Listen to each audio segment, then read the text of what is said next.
Negatibo sa African Swine Fever ASF ang lahat ng nakuhang laboratory samples sa South Cotabato. Ito kinumpirma ng Office of the Provincial Veterinarian kasunod ng isinagawang pagsusuri sa mga baboy sa apektadong lugar. Kasunod ito na pagkakasakit ng ilang mga baboy sa Surala noong nakaraang buwan. Ayon kay Provincial Veterinarian Dr. Byron de la Cruz, wala ring naitalang bagong pagkamatay ng baboy sa loob ng 5 kilometrong observation zone matapos ang contact tracing at mahigpit na monitoring.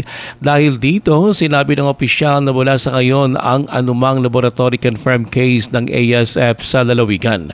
Ayon naman kay Governor Reynaldo Tumay Jr., naging epektibo ang agarang pagpapatupad ng containment at biosecurity measures kaya napigilan ang posibleng pagkalat ng sakit sa mga kalapit na komunidad. Right after na nakitaan natin ng mga damages na yun, tiniyak na hindi nagsispread yung sakit. Kaya't hindi nagkakaroon ng mga sakit sa palibot. Patuloy naman nagpapatupad ang provincial government ng mahigpit na surveillance at biosecurity measures upang mapanatiling ligtas ang industriya ng pagbababoy at maprotektahan ang kabuhayan ng mga hog raisers sa South Cotabato.